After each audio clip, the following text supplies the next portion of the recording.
Okay, everybody.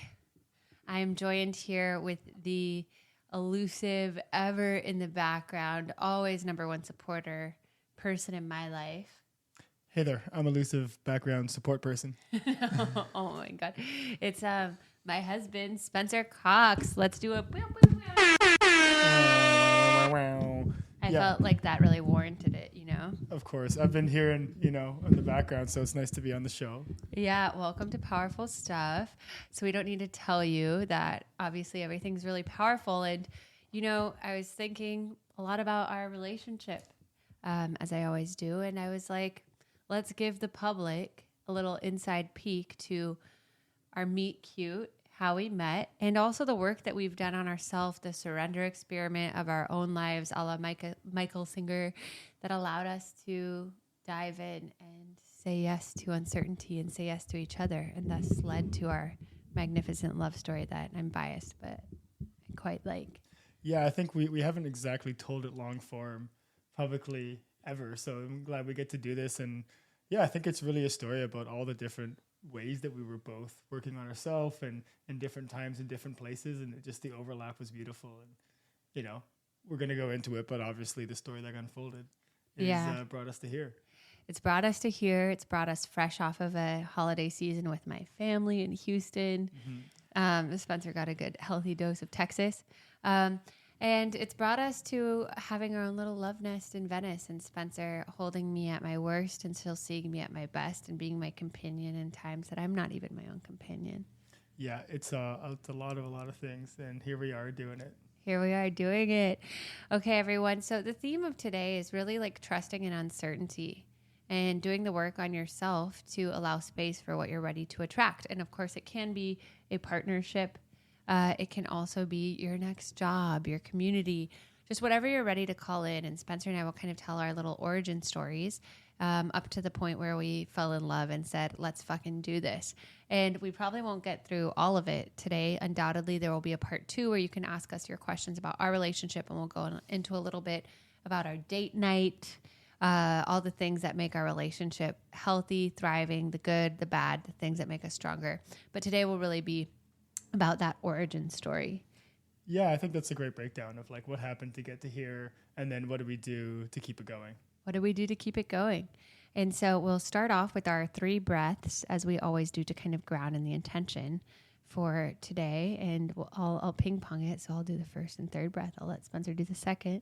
So taking a deep breath in, breathing in that knowingness of whatever you're ready to call in that hasn't yet manifested in your life, holding it at the top of your head, and open mouth exhaling it out.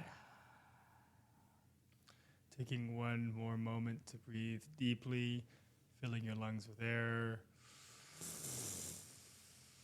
holding at the top, and releasing.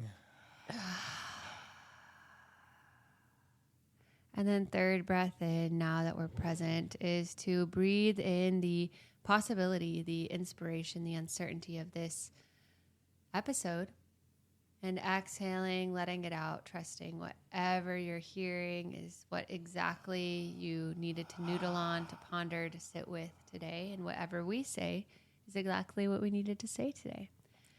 Just gonna flow it out. Just gonna when in doubt, flow it out.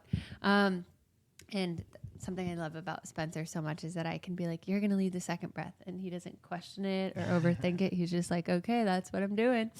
Yes orientation is a big part of why we're probably ending up meeting. Yeah, a big yes orientation. So everyone knows a little bit about my story before, and I'll go into mine too. But Spencer, do you want to share where you were the months leading up to when we met?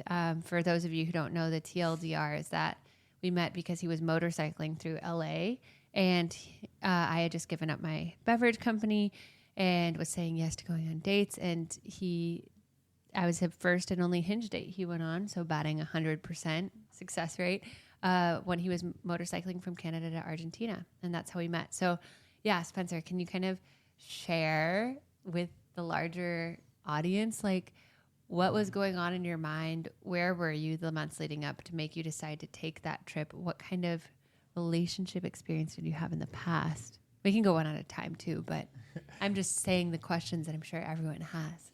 Yeah, so as you were folding your beverage company, living in LA, I was up in Vancouver, Canada. I had, year was 2021. It was kind of like the second summer of COVID. It was kind of still closed down, and I was having a lot of fun with friends, going hiking and camping and really just enjoying the BC outdoors. And a couple of years before that, actually, I guess is when it really started. I watched a movie in college called The Motorcycle Diaries. It's the true story of a young Che Guevara who it was Argentinian and traveled around South America on a motorcycle with a classmate of his from med school.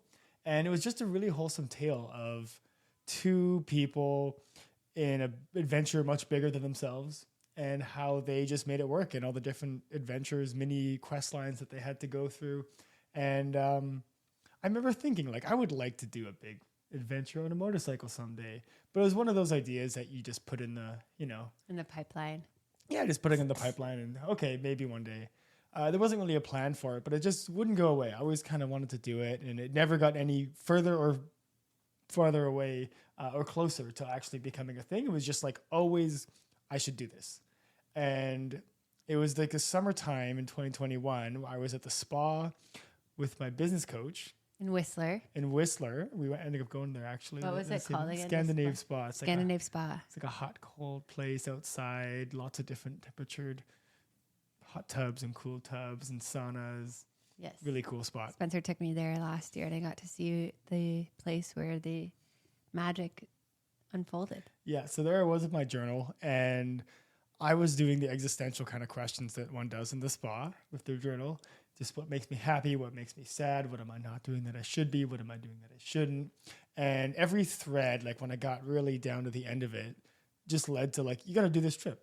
Like in some way, like I'm doing this thing and I shouldn't be doing this thing and I should be, I'm not doing it. And everything just led to like, you got to do this. So the next day, it took 24 hours to make sure it was legit, but I'm like, I got to do this. So I told my business, I had a marketing agency at the time, told my business partner, hey, you're going to have to buy me out here.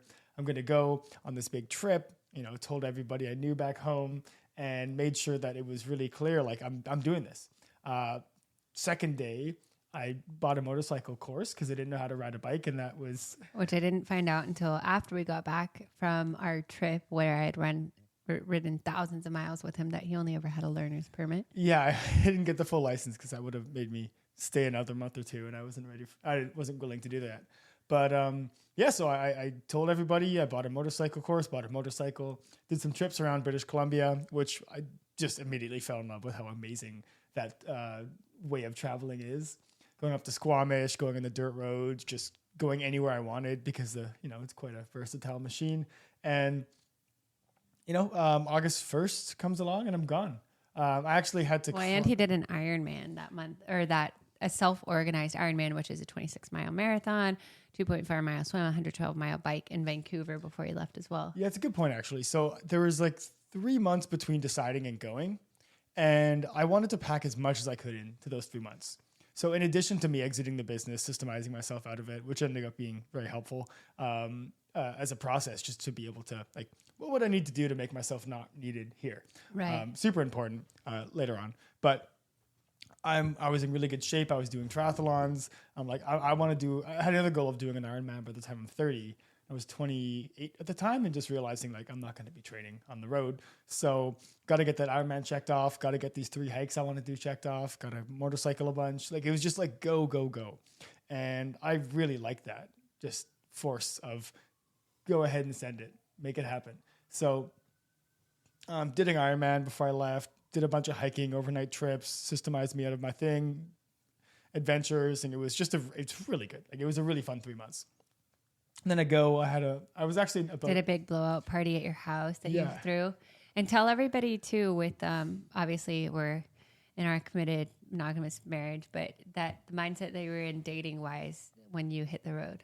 Yeah, so I was poly for about a year and a bit in a polyamorous relationship with multiple women.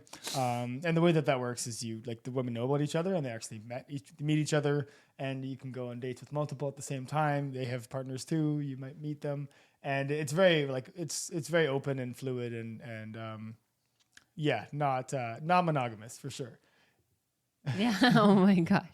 Yeah. We always laugh about this. We'll get more into it into the episode, but yeah, just to give you guys full context of where he was versus like where I was. So yeah, I had to tell all my girlfriends at the time I was going to. They didn't like it, but Going on a big trip. Going on the trip and probably never coming back, or at least for the foreseeable future. So that was another part of the exit plan.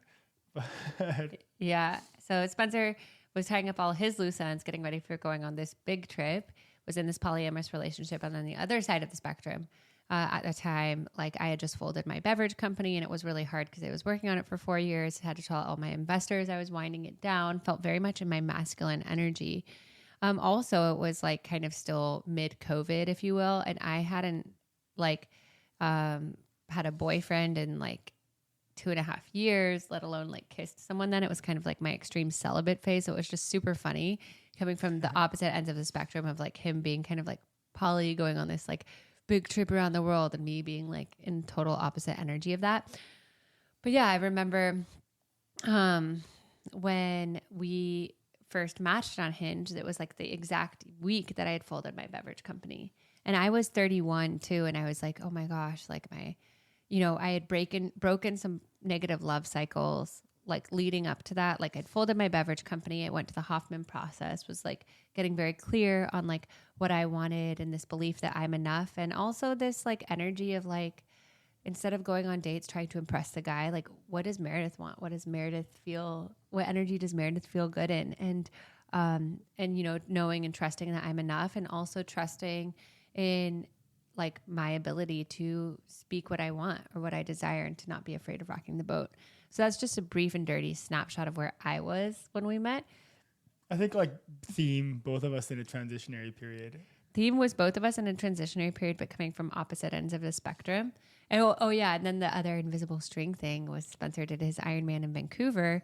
My first and only Ironman I did in Whistler, which it turns out Spencer was there in the crowds, but we didn't know it at the time.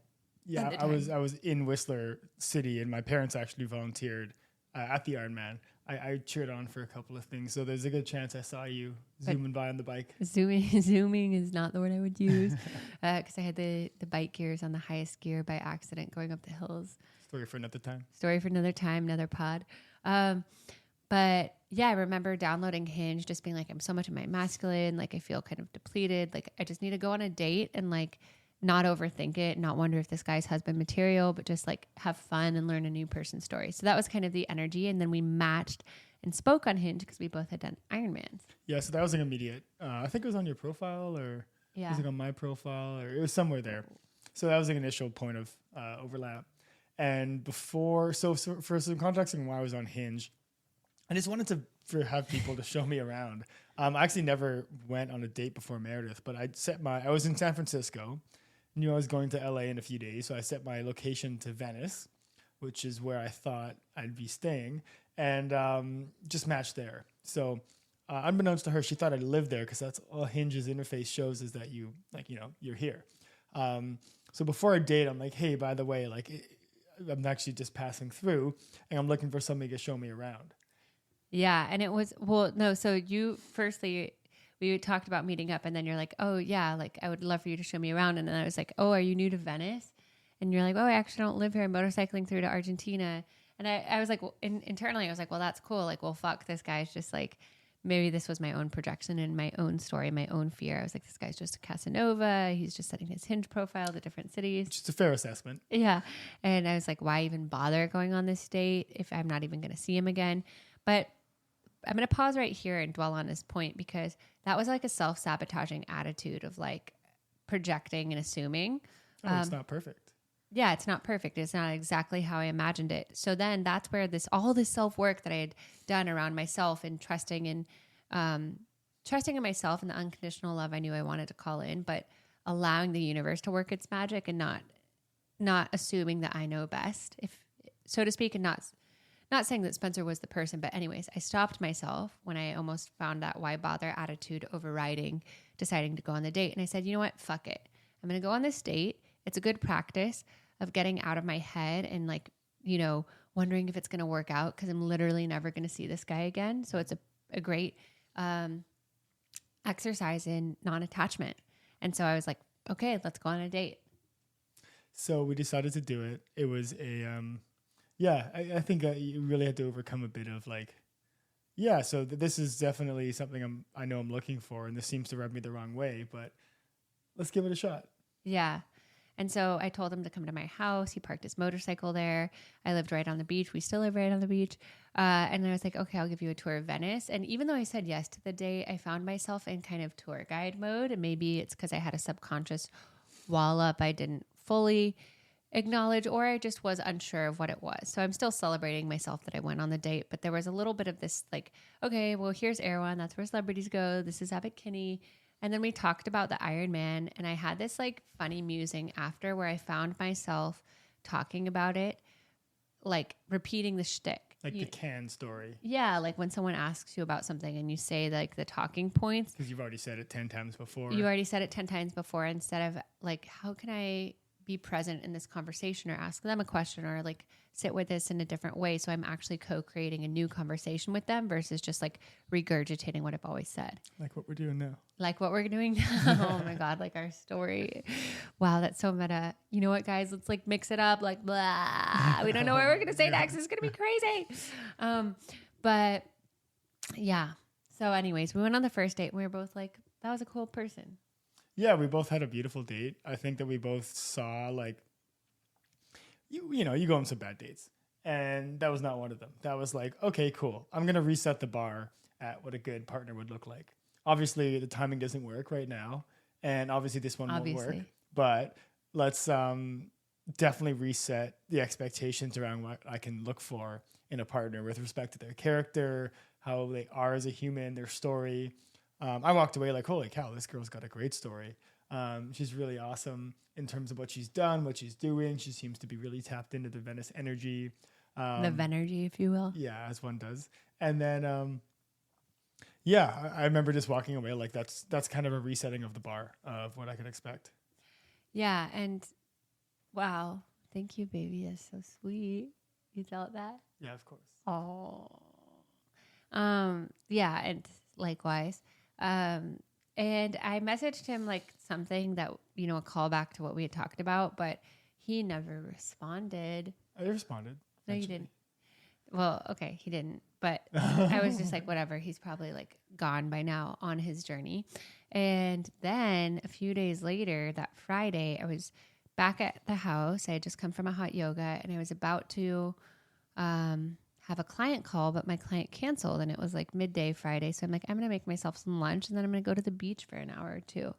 And meanwhile, I don't like to pay for parking. I philosophically dislike it. And I saw an opportunity to not by parking in Mer's place. And I saw that she had an empty spot anyway, but I didn't know if somebody would take it. So I parked like right beside her car in her spot. And she happened to be washing dishes at the time, which is the only way she'd have a line of sight to me. And she saw me in the window. She's like, oh, hi. Like, oh, cool. I didn't expect to see her. I kind of thought I'd, ask for forgiveness kind of thing. But I like waved, and I'm like, wait, did I like make plans with him? He's in my driveway. Not only that, but guys, it's like 3 parallels or like spots parallel to each other. And my car is in one of them. He parked behind my car, like blocking my car, not in the other 2 spots. I thought the other spots were. Anyway, I decided to park there. Trapped me in. Then he texted me and he's like, hey, I hope it's okay. I parked here. Haha. And I'm like, sure. I was just about to go to the beach. If you want some company. Yeah. And then I'm like, sure, come to me. I'm right here. She's like, no, I'm going to be right here, actually. Yeah. And so then he came to me and the beach. He came to me, guys. He came to me. Know your worth, ladies. Make sure he comes to you. No, I'm joking. So that happened. That happened. But he came to me with like mustard all over his beard. Oh, yeah. I had a corn dog at the Venice Boardwalk because he had a corn dog. He kind of had like wild man energy, like ruffled hair, corn dog in his beard. Oh, that's what wild men do. Exactly. Just like, eating the kill of the Venice Boardwalk. But so he came to me and then I shared with him actually like that I had that musing about our conversation from our first date. I was like, actually, I was thinking like I kind of regurgitated an answer. So transparent. About the Iron Man. And he was like, oh, wow. Like, tell me more about that. And I was like, wow, this guy's a great listener.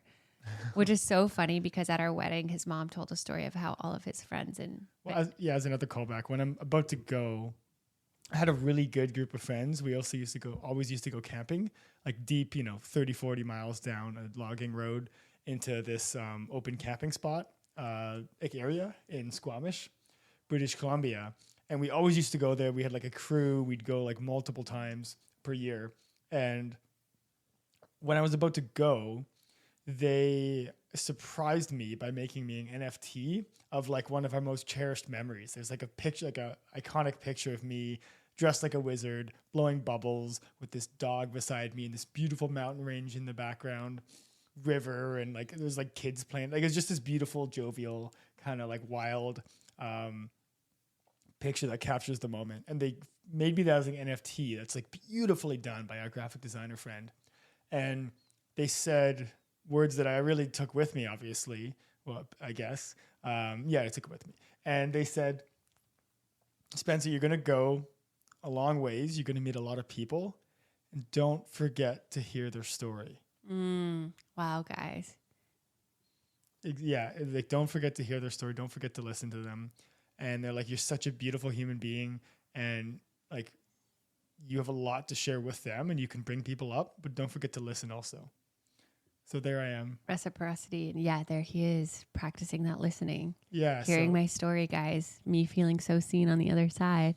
So she's telling me her musing and we're chatting on that. And then we have, she wants to go jump in the water. So there we. Well, then I serve him. We do hape. Yeah. Yeah. Then I serve him hape, which for those of you listening is this beautiful indigenous to like South America medicine, like tobacco leaf plant. And it's very meditative. It's used in meditations and ceremonies to bring a deep state of presence. Not psychoactive, just pure tobacco leaf. And I offer Spencer some, and so we sit there, we do hape, and you kind of like cough after it, or your nose can run, and so we're there, sitting there with runny noses, listening to another beautiful medicine song from South America called Cuatro Vientos, which is the Four Winds, which I have a personal connection to, and Spencer did as well. Yeah, and then, so there we are, like doing hape on the beach in Venice, and this is not something I've done. Which, guys, I recognize is like a total parody of ourselves to say. Yeah, wouldn't recommend it as a date thing, but I think of being beautiful. Well, because you. Yeah. It's a lot going on. There's a lot happening, and but I'm like, wow, this is a crazy experience. And we're meditating on the beach, waves are going by, and then the water is sparkling. I put my hand on your thigh as we meditate. And I was like, ooh, because before there was like, oh, this is a cool person, but it's like, is he into me? Or is he just like thinking, my setup in Venice is cool? Does he just want my parking spot? I didn't know. Yeah, I wasn't really like trying for anything sexually with her because I didn't see, the timing didn't work out. I wasn't really trying to cast over it so much. Yeah. As it might have appeared at the time. Well, yeah. We'll get to that in a second. But yeah, so yeah, then it was beautiful. We went to the ocean. He lifted me up and he kissed me. Like a mermaid. Which ended up leading to our mermaid Spenergy hashtag for our wedding for you loyal listeners who know. There it is. You can never not with that button. It's so powerful, but I need to restrain myself, so it doesn't lose its magic. But so we kiss in the ocean. He's like, you're like a mermaid. And then we go back to my house because he's like, I'd love to take you on a motorcycle ride down the Pacific Coast Highway at sunset. And I was like, I'll need to change first. And then we start like making out. Yeah, we're kissing in your room, and I'm like, do you want to do this? And she's like, we're not having sex. Yeah, and then he's like, but I would still go down on you. And I was like, wow. Sure. Sure. I was like, so that happened. Perfect setup. We robed up, and then there we are on a motorcycle ride down the PCH. Yeah, down a motorcycle ride in the PCH, and like I'm holding on to him. It's if you've never been on the back of someone's motorcycle, it's very majestic. It's very majestic, very intimate. You're putting your trust in them. You're going fast. You got it's a mixture of nature and safety. Yeah. And trust. Nature and safety moment. and trust. Yeah. which we're all about power and safety here at Powerful Stuff. So then he goes, then we kiss one more time. And then like the butterflies have been awakened in me. You know, we just had this picturesque day making out in the ocean. It's a great date. Yeah. Like playing or going on a motorcycle. I'm like, who is this guy? Like now, like the floodgates have been opened. The butterflies are everywhere. And he was like, maybe I'll see you if I pass through LA again. Well, I'm about to leave in a couple of days to go to Burning Man, the Renegade Burn. Renegade Burn. We're looking at 2021, folks. Yeah, different times. So it was like, yeah, that was fun. But again, like timing doesn't change. Right. The timing doesn't change. And so we were like, I was like, who knows if I'll see him again? And my friend came over right after. I'm like, oh my gosh, I met this guy and he's amazing. And he's motorcycling down to Argentina, but like, who knows what it could be? And so like, then we're talking a little bit, while he's going to Burning Man. And in my head, because obviously he doesn't owe me anything at that point. We've just had one like amazing date. And so it was like a super practice of me like taking all my tools that I've learned from existential kink and my self-worth and just being like, even if he was put here to wake you up to the butterflies that are possible, like that's enough. Like, but remain unattached. And that weekend I wrote a poem that was like, I'll be your mermaid tangled up in the sheets. And being the cheeky creator that I was, I put it on Instagram. And then I saw it and I'm like, it might be me, but I'm not going to assume. So I'm just going to comment on it. And he did. He was like, cool poem. So I let him know subtle. it was seen. Yeah. He let me claim any ownership. He let me know it was seen. And I was like, when he responded. That's what he wanted. And then he was telling me, and then he was telling me about like what was it? Clandestine prophecy the Celestine forget the word of, it's a book. I think it's called the Celestine prophecy.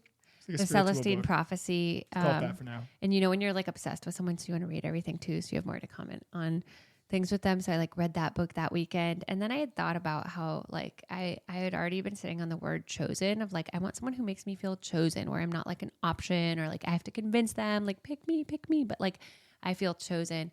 And so then like later that weekend I was walking on the boardwalk and I saw a guy in a sweatsuit with the word chosen all over it, which the clandestine prophecy or Celestine prophecy was all about like trusting in the little synchronicity. So there are no synchronicities. Like pay attention to them. Or like there are no coincidences. Pay attention to synchronicities. So I was like, oh my God, what does this mean?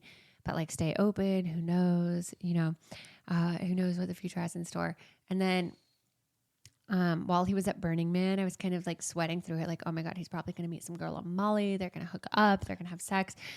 Guy on a motorcycle goes to Burning Man. Yeah. You guys know that story, right? Of course. And one can expect. One can expect. And so I was like sweating through it. Like who cares? And then I was like, should I go to Burning Man? I'm like, no, Meredith, you made a choice this year not to go. Like Venice problems. But yeah. And so then I was like, what it is.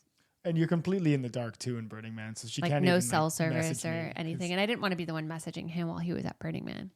Yeah, and also for some context at the time too, this was the Renegade Burn in COVID. So the official burn was canceled. They said we can't get a license from the BLM, no burn. But when you got something like Burning Man, the same people want to go, and there's definitely a counterculture, anti-establishment energy in that group of people. So they're like same people, same place, same time, no organization. Ending up being a beautiful event. But Meredith like didn't know what to expect because there I am in the radio silence for days. And we had this beautiful thing, but as distance happens, as like time moves on, you're like, oh, well, it wasn't meant to be. Was it a flickering flame or a lasting spark? Pan, or what was this all about? Yeah. And then I'm like, here back in Venice, just doing my thing, back at the time where I lived with Eileen.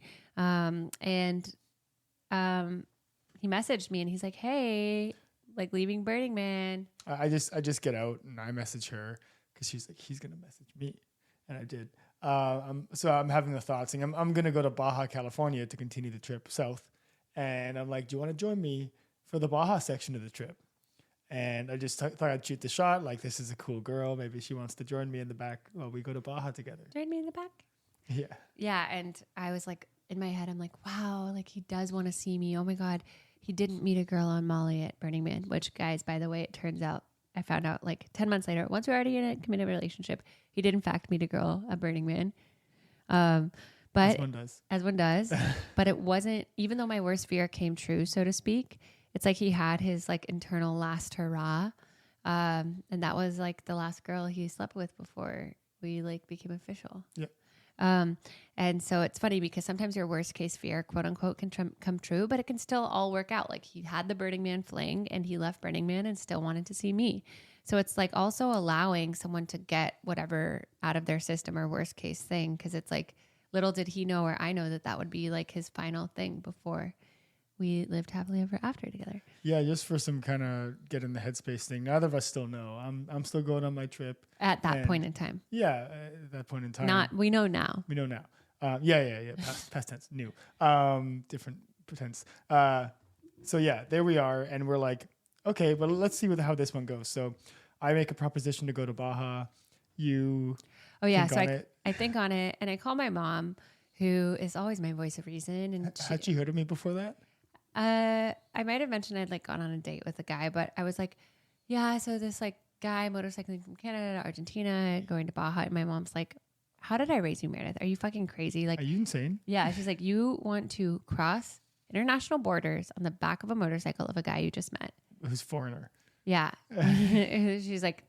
She's like, I mean, you're an adult, but like, absolutely not. It's a bad idea. It's a bad idea. And it's a horrible idea. Please don't do it. Seeing the same evidence again. She's like, you can do it. You're an adult, but like, I'll be worrying the whole time. And like, yeah, no.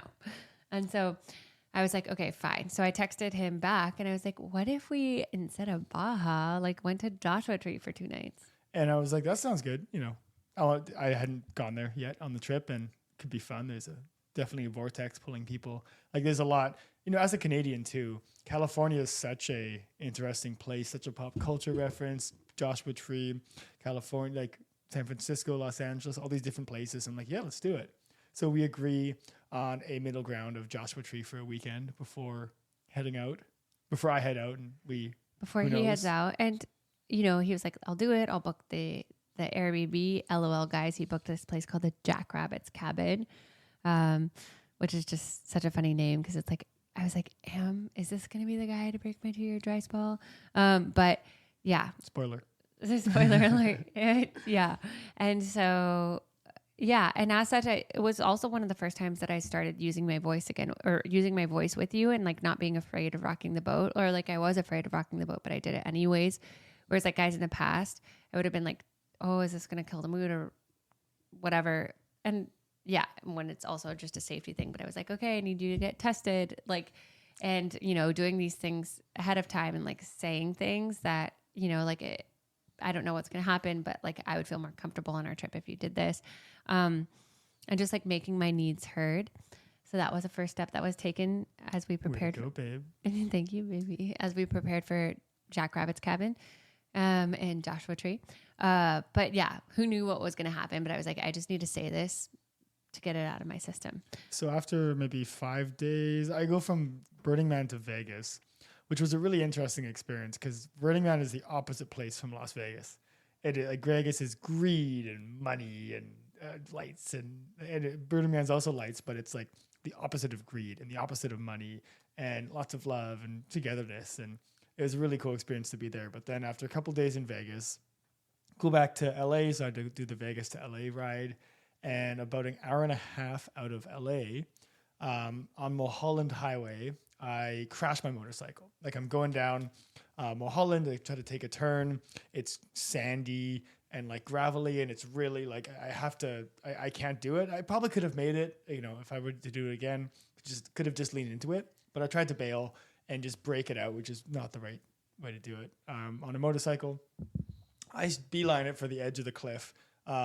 Thankfully on the going up side, not the going down side, but go up, hit a rock, launch up into the air, like 30 feet, land, roll it off, bike slams down a foot beside me, and a family's having lunch at this little picnic table and just watches this dude fucking launching into the ground. And I'm like getting up, like checking all the limbs are still attached, like touching. Oh, it could have been so bad, guys. Yeah, this is how people die. first crash ever actually second, but first meaningful crash on a motorcycle ever. Also my third month riding, but yeah. But anyway, he texts me from. I make the crash happen, and I'm walking around. I'm ghost white, like all the blood's drained from my skin. Adrenaline is moving, and I'm just realizing how lucky I am. I'm literally walking off. My bike is trashed, completely bent fork. The wheel's broken. Still in the shop to this day. Still in the shop to this day. 2.5 years later. Different story. And the family like watches me. They're like, "Holy cow, were you okay? Don't move, dude." I'm like, "I'm fine, I think. Do I look fine?" And they like, "Yeah, I think you're good. Like that thing doesn't move though." I'm tried to turn it on, nothing. And they're like, "Oh my God, God sent us here. An angel's watching over you. Obviously, like you have an angel seeing over you, and we need like, where are you going?" I'm like, "Going to Venice. Like, let me go back." So the guy happens to own a tow truck, and is a Christian family, so sees a dutiful job to go and help me. And I don't know how far away it is, but yeah, it's like 2 hours from LA. Drives me there. I ask for how much. He says it's free. I leave 100 under the seat just because. Good karma is our boyfriend. Yeah, karma's my boy. Taylor Swift would say. Yeah, and but yeah, I'd send her a photo of like the bike. I don't know why. It's worth you knowing. I send a photo of the bike trashed, and I'm like, "Don't worry, I'm fine." And I was like, "Oh my God!" I was like at a friend's wig party that time. We were all wearing like purple and pink and blue wigs, and I just get this photo, and I'm like, "Oh my gosh! Like, what's happening?" And I'm like, "I can come get you. What do you need?" And he's like, "No, like I'll be fine. I'll be fine."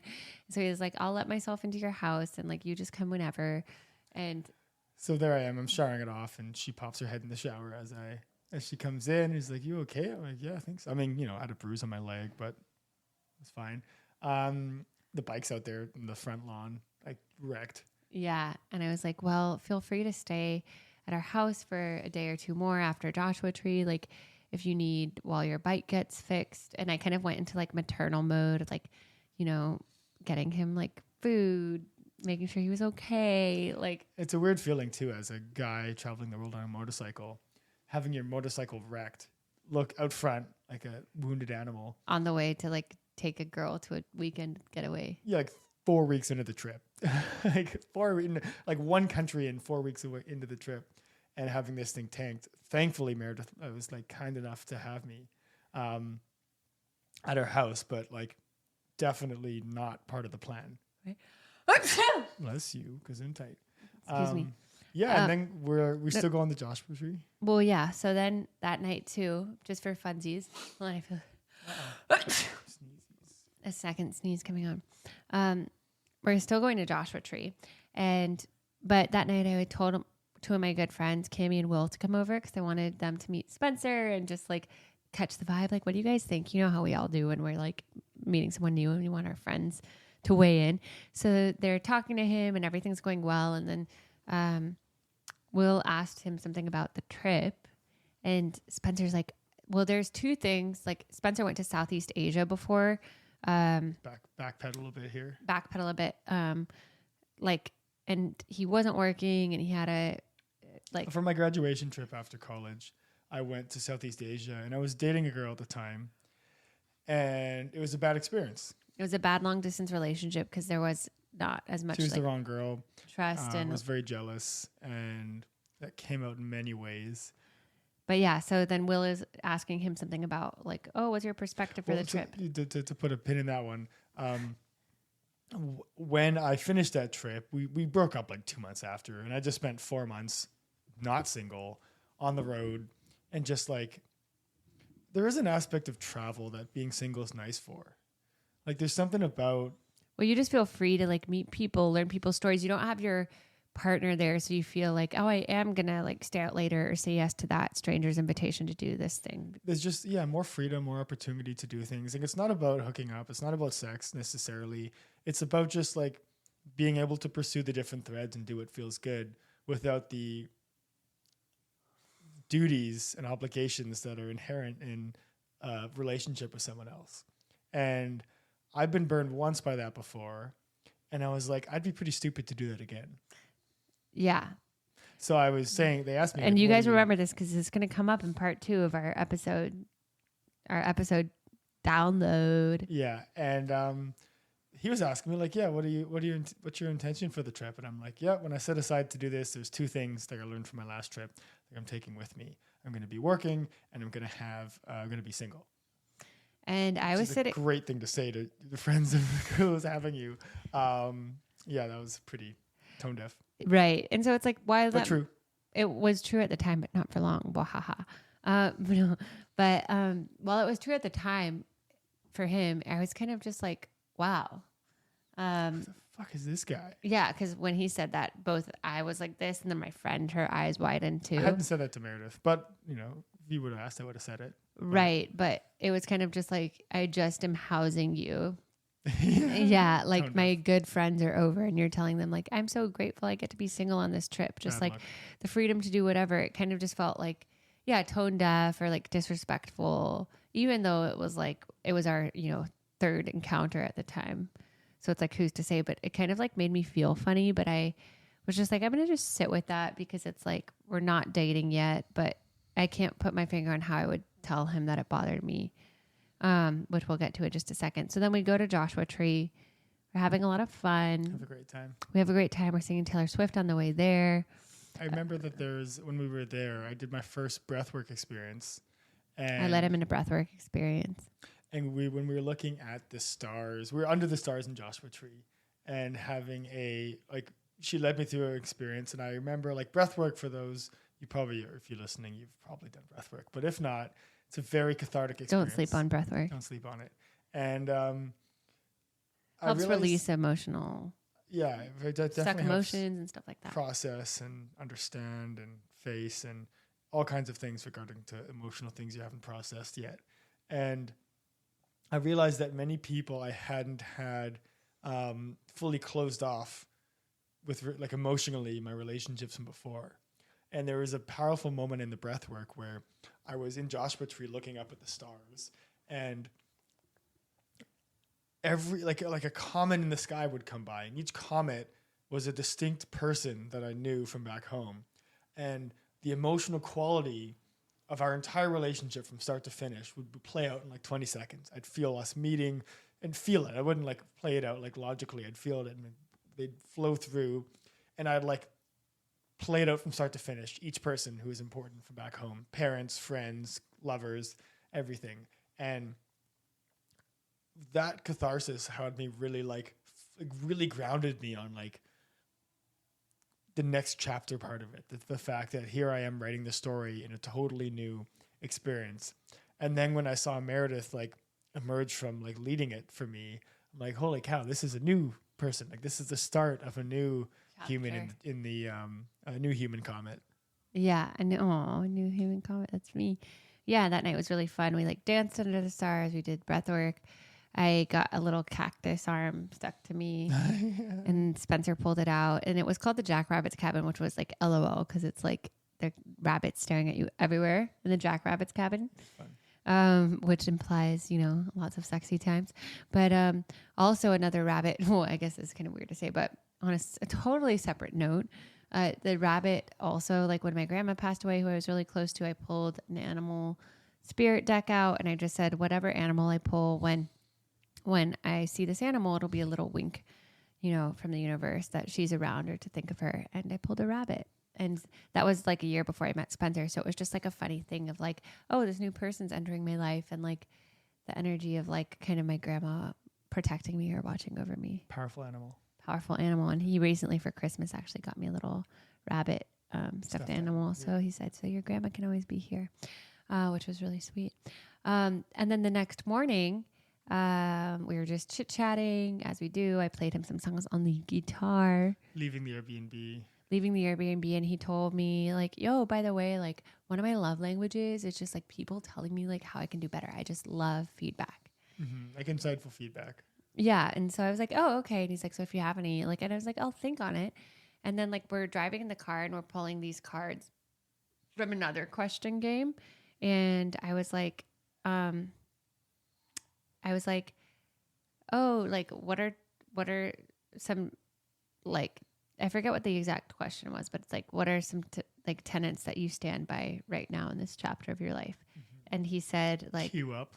yeah. And he was like, yeah, I want to be like, I love just like being single and being free. I reiterated what I said In front of my friends. He said it again. And then that's when like, because I meant it. The knots started turning in my stomach. And I was like, oh fuck. Like here he is with that again. Am I just like with some like Casanova? All of a sudden I felt super unsafe because I was intimate with him before. And I was like, am I just like a notch on his bedstand? And this again is like one of those flickers of when the old Meredith, who like didn't believe in her self-worth, would have shut down and just swallowed it and like either tried to prove more or just totally like left out of self-protection. But I was like, I'm going to stay through the uncomfortable answer. And so I said, hey, do you remember like an hour ago when you said that feedback was your love language? And he was like, yeah. And I was like, are you open to some feedback right now? Where's this going? What did you think when I said that? I was like, yeah, cool. Here we go. So you didn't know what I was going to say? No. And then I was totally, yeah. And so then I was like, so you remember just now and when you said it in front of my friends, how you like need to be single on the trip? And he was like, yeah. And I was like, well, that might be true. And obviously it's our third time dating or going on a date. Who knows what's going to happen? You're leaving. I was like, it kind of just makes me feel like a notch on your bedstand or like it makes my feelings feel not considered and almost makes me feel objectified in a way. And just like not considered to have said that in front of my friends. It just felt disrespectful and I'm like housing you. It just felt like, yeah, very like entitled and disrespectful and not considerate. And I said that and it felt so like liberating to just say it, you know? Cause I think so many times we can swallow our emotions or just assume and then shut down and someone wonders why we pulled away or something. And so I just said it. And then Spencer's eyes started welling up with tears, which was funny because the night before he's like, I haven't cried in like 8 years, you know? And so it was just like, oh, did this strike a chord? But then he grabbed my hand and he kissed it and he said, I'm sorry. Like, you're different than that. I want you to know you're special. It's true. What was going through your head when you were hearing it for the first time? Well, I realized how tone deaf I was and thought I'd clarify it. And yeah, I wanted to underline that it was really like a special thing that we were having and a beautiful experience. And I think I gave the context as well of like my previous relationship, long distance traveling, and why I was saying that, but also that like it wasn't true in the way that I think it landed. Right. Yeah. And so that was quite funny. But it was a good moment of like, I can say these things and this person does care about me and he's not going to like shut down or it's not going to blow it up, run away or roll his eyes or whatever. And, then, after I said that, you know, I had given him that standing offer to stay at our house for a few days while his motorcycle got fixed.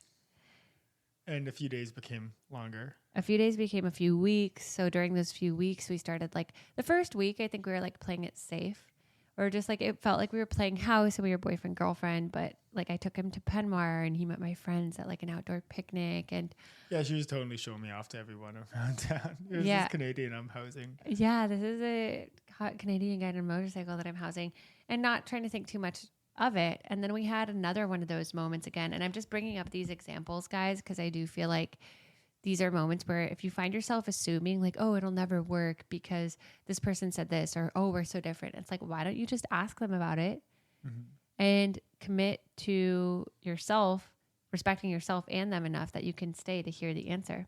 And so then we, like after a few glorious days, we had this date night.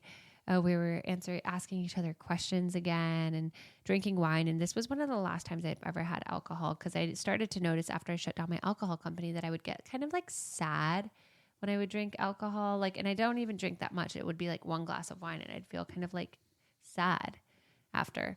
It just didn't sit well with me. But anyways, so we were playing this question game after we had danced to like, baby, lock the door and turn the lights down. We're having a fun little date night. I figured out he liked Stay, Stay, Stay from Taylor Swift, which is one of her lesser known. So I was like, wow, who is this guy? It keeps surprising me. But that we were asking these question cards. And one of the question cards was like, what is something sexual that you have a desire for, but you have trouble asking for? And he said, threesomes. and boo, boo, boo. And I went, Drop the mic. and again, I noticed that like knot in my stomach where I was like, you know what? I have friends who are, poly or do threesomes to each their own. I have friends who are in committed monogamous relationships. But for me, like, I feel such a deep need and trust for It was like a hard line for you. having a monogamous relationship. And again, it was like a weird feeling where I was like, well, maybe this guy is like very sexually free and maybe I would never be enough for him. And I think, considering my background, like I was in serial monogamy relationships and the guy who I was in the longest relationship with had cheated on me and kind of like had sex with a lot of people. And I felt like unsafe. And so I found that night, I noticed myself shutting down, but I couldn't explain why. And the night kind of ended a little awkwardly. I was like pulling away from him a little bit. And then the next day I was on a talk show actually, or a game show for Jay Leno. And I had some time and space away from Spencer to think about it. And I realized like, with my coaching clients, I preach curiosity, which means like allowing someone to answer truthfully and then like taking that information in and deciding your response or adjusting your boundaries accordingly without trying to like shield yourself. Like, so then you don't really get what they're trying to say, or you don't ask where they're coming from or understand their story. So I realized when I got home, I was like, hey, can I talk to you? And did you feel like that was the reason I was pulling away from you then, is because of your answer? Yeah, I could tell something was off. Didn't exactly know it was that, but could tell something was off. I couldn't necessarily put a pin in it. But yeah, so I was like, hey, like last night when you said threesomes, I guess like it triggered me because I don't see myself with a partner where we have threesomes. I see myself in a monogamous relationship, but I realize that's unfair to put onto you because, obviously we're not in a relationship. And I wish I could have heard with more curiosity, like why you desire threesomes. And then you said, I think we just talked about, well, did I mention the poly thing there? Then he mentioned the poly thing and just for context on. Yeah, he mentioned the poly thing and he also mentioned like, I don't want poly anymore. Like, because it's a lot of effort and I tried it out and I'm glad I did it and I got it out of my system, but I do want a monogamous relationship. And it's like a threesome would be fun, but it's like, I don't need it. Like if I'm with a woman who she doesn't want that, or it would make her feel unsafe. Like it's not something I like require. Mm-hmm. And hearing you say that was like, oh wow, I assumed so many things about him just in hearing the threesome thing. And it was again, also like the assumption thing of like, I would have never thought I would have gone on a date with a guy who was in poly relationships before, but like actually staying to be curious, I was like, oh wow, like he does, he's tried it out and it's made him an excellent communicator because he like big part of it. Yeah, because it's like anytime I was slightly off, he'd be like, hey, what's going on? Like, what's on your mind? Instead of like other guys who would just like ignore it. And the threesome thing, it's like, oh, wow, like he doesn't need it. It's not like it's like an impasse between us. And I'm so glad that I revisited it with curiosity. And so just to like the open communication there. First of all, for Meredith, like saying what the issue was and what came up and her reaction to it, and us actually having the honesty and openness to talk about it without having to win a point. Right. Without it being like threesomes are right or threesomes are wrong. It was like, where are we both coming from? And do we both respect where each other's coming from? And like, what does the middle ground look like? Yeah. Like none of us came with like an agenda. Yeah. So after we cleared that up about the threesomes, it was quite funny because that night, a bunch of our friends got a party bus to go see Monolink, which is like a Venice must listen to. It's kind of like spacey and dark and mysterious. Spacey. He's like, I want to be turned into Yeah, it's really the darkness that beats in you. And we got like this whole crew out to go. And like your whole crew. My whole crew. kind of swept up in it.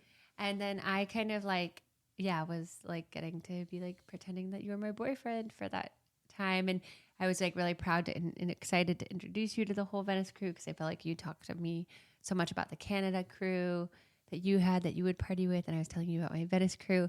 And that night, I think after having this week of like kind of this magical week together and then talking through the misunderstandings of the threesome thing and not getting, not either of us shutting down or needing to be right, but having this like really healthy conversation with someone.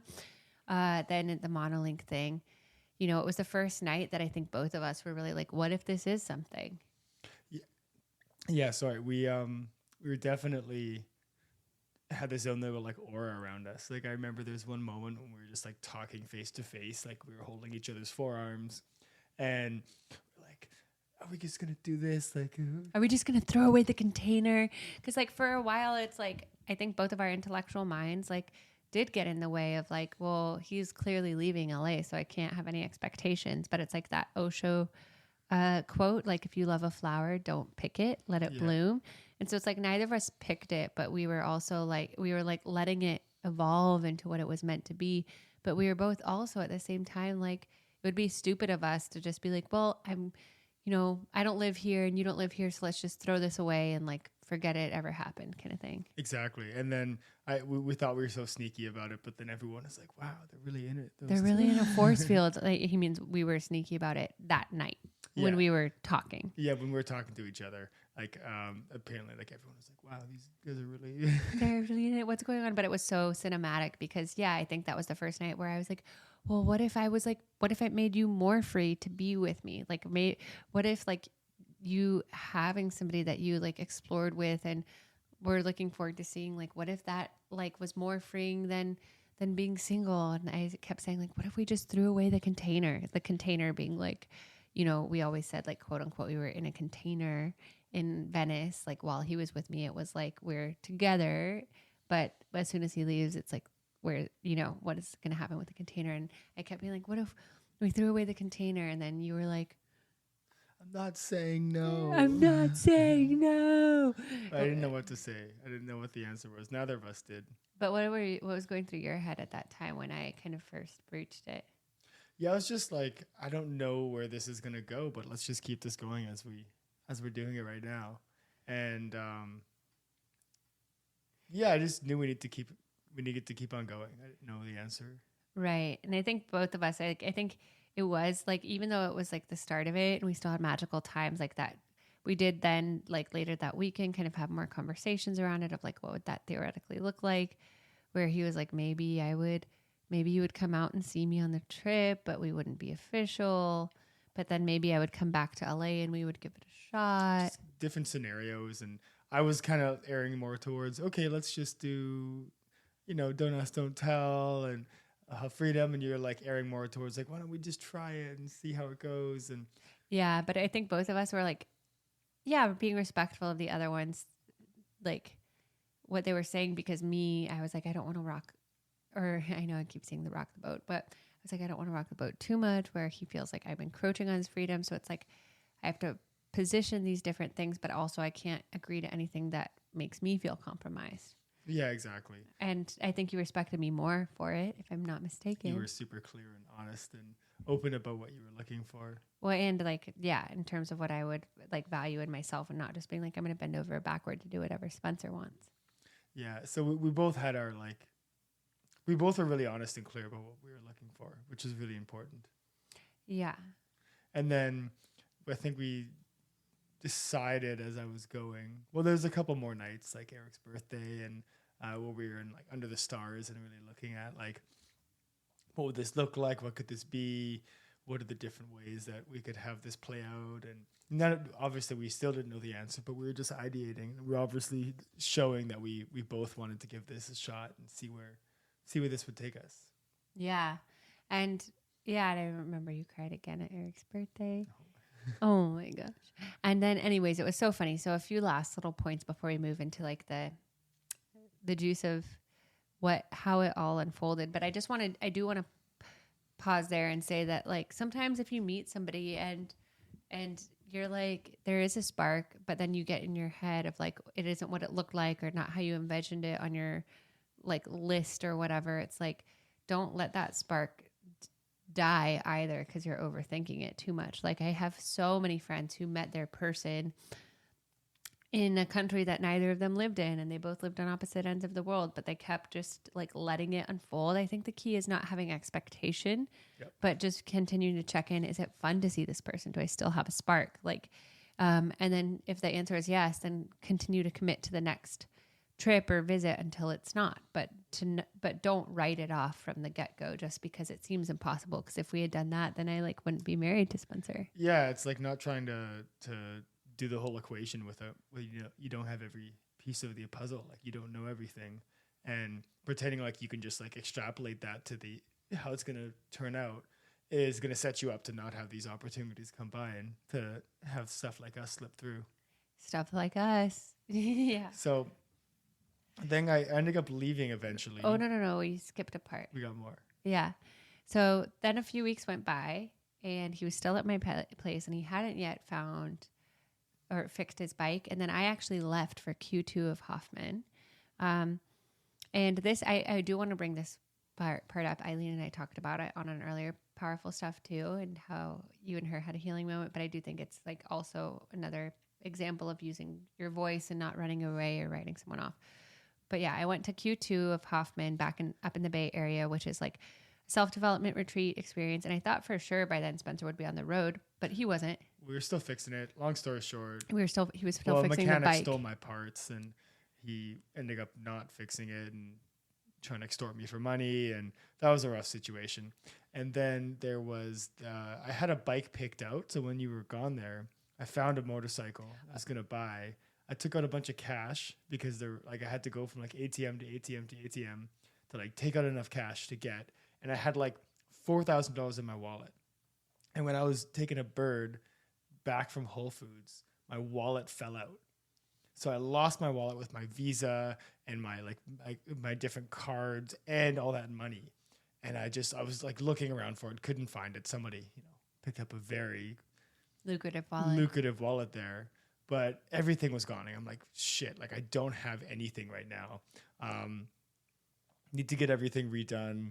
And that meanwhile, while you're in Q2, learning like doing I don't have like my phone on me at Hoffman, so I don't know what's going on. And then I get back and Spencer was staying with my roommate, Eileen, at the time. And I made him promise, like, if you stay at my house without me there, because he already kind of like, I don't want to say overstayed his welcome, but my roommate I was there a long time. My roommate didn't sign up for a third roommate, so it's like totally fair. But I was like, I want you to be a mouse in the house. Like, I want you to be super respectful of Eileen and the fact that I'm allowing you to stay here for free. And I get back and there was like, like Spencer had maybe asked her for help in a situation of panic, and she, like, her personal space felt a little encroached on. And I was being a bad roommate and friend, and I was just like panicking because I didn't know what to do. There was like in a foreign country, there for a month already, burning cash, lost like thousands, and I was just not making good decisions. And I get like mama bear protective over like my roommates, and like when I set a boundary with somebody, especially because that year was my year of communicating and owning my boundaries, that when I kind of heard that, like, it wasn't an ideal situation with Eileen, well, of course I could empathize for like the shitty situation that Spencer was in. I had this like big chat with Spencer of like, this cannot happen again. And I need you to apologize to Eileen. I need you to get her a gift. I also feel like disrespected because like it's my house and you're staying in it for free. And I was like, I hope this isn't just like, I hope like chaos doesn't just like follow you either, because I don't want to like mom any of my boyfriends, like, and it's a pretty frank chat and solve their problems. Yeah, it's a pretty frank chat. And I've dated like in the past guys who are mama's boys, which is so sweet. My moms love their sons, but a byproduct of that I've seen in the past has been like the mom solving the boy's problems when he's in a situation of chaos, instead of him stepping up to the plate and solving his own problem. And so I had a fear that like that was going to be what would happen, and I didn't want that either. So that was our first big test. Yeah, so that was a big test, and we actually had that conversation twice that week, because we had it the first day and I thought he got it, but then like I think in his mind he's like, oh, I'll get Eileen a present tomorrow, the next day. And I was like, I need all of this to happen like right now. Like you don't understand the urgency of like how deeply I'm like troubled by this. And so then the second time around, Spencer like stepped it up. But I was like, if I don't communicate this, I'll like either feel like I'm disrespecting myself or Eileen. And I also don't want to date anyone that my friends are like, he's like a taker, or he like, I don't know what Meredith's thinking, you know, because I deeply respect and value my friends' opinions. And of course, we're not going to see eye to eye on everything. But especially with like dating advice and someone who I deeply trust, like Eileen, I was like, if she feels like any type of way about Spencer, that would be like really hard for me to continue dating him. Just because she's looking out for me, and I also want to know deeply that he respects like what I've done this last month and like housing him for free. And so we left it.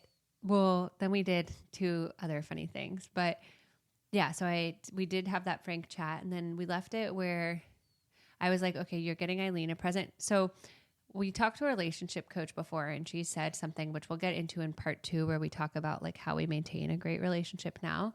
But she said, for, you know, the number one thing why couples break up isn't because they fall out of love necessarily. It's because there's not a repair for every fracture. So you're walking around with all these fractures and all this broken trust, but nothing that's ever repaired it. And so what helps couples is, if there is a fracture, labeling it as such, and then talking about what would feel good for you as a repair.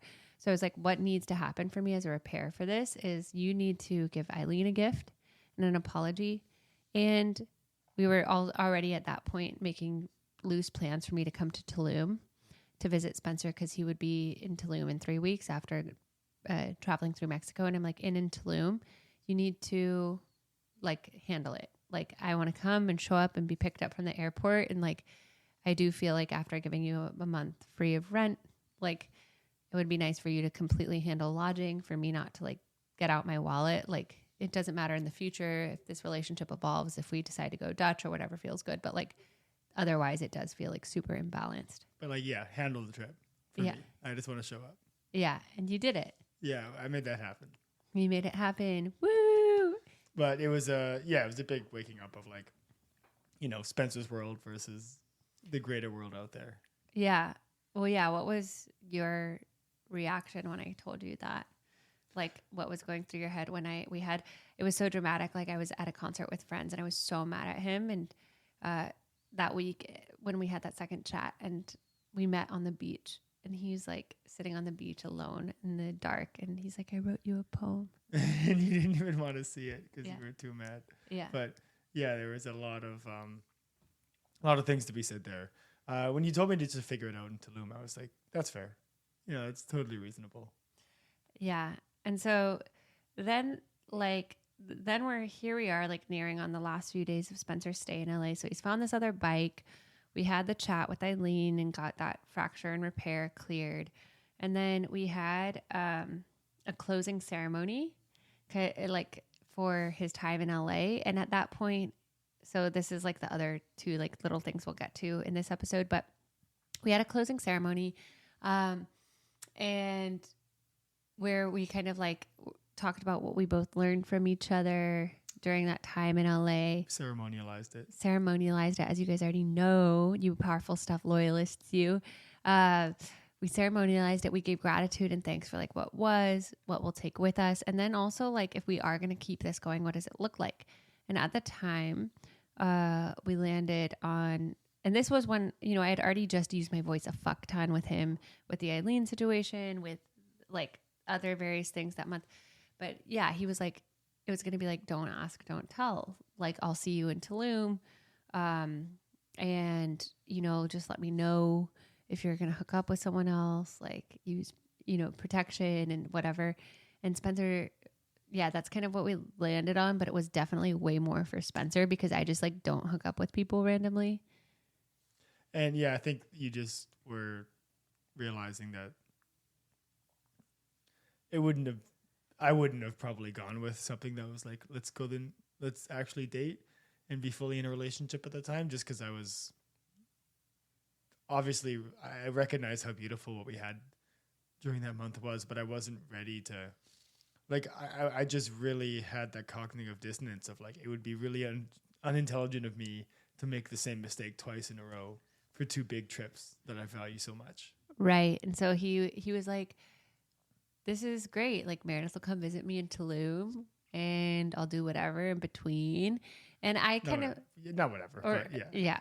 Well, anyways, like at the time I felt like if I had pushed him in that very moment to commit, he wouldn't have done it, because I think he needed to come to that realization on his own that like one relationship is not like another relationship, and one long distance relationship, one horrible long distance relationship, and someone being like, I'm never doing that again, doesn't mean like the next person you meet, it could be an incredible and liberating and powerful long distance relationship. You know, just like one friendship isn't like the next friendship. And so anyways, that's what we agreed upon. We had a closing ceremony. We actually wrote a song, Chosen, together, which is like, you can still be free and choose me. And the song, it's so funny. We wrote that song, even though that ceremony isn't what we fully agreed on for that. It was like prophetic. It was prophetic. And we did end up singing it together on guitar at our wedding 2 months ago for all of our attendees.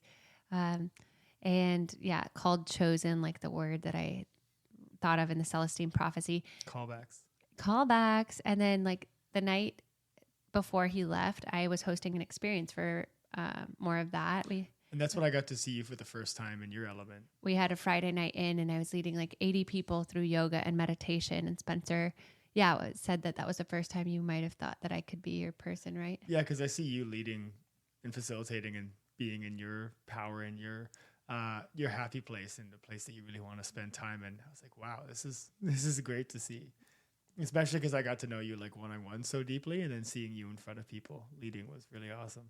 Oh, it's so funny because us girls, masterminds, as Taylor Swift would say again.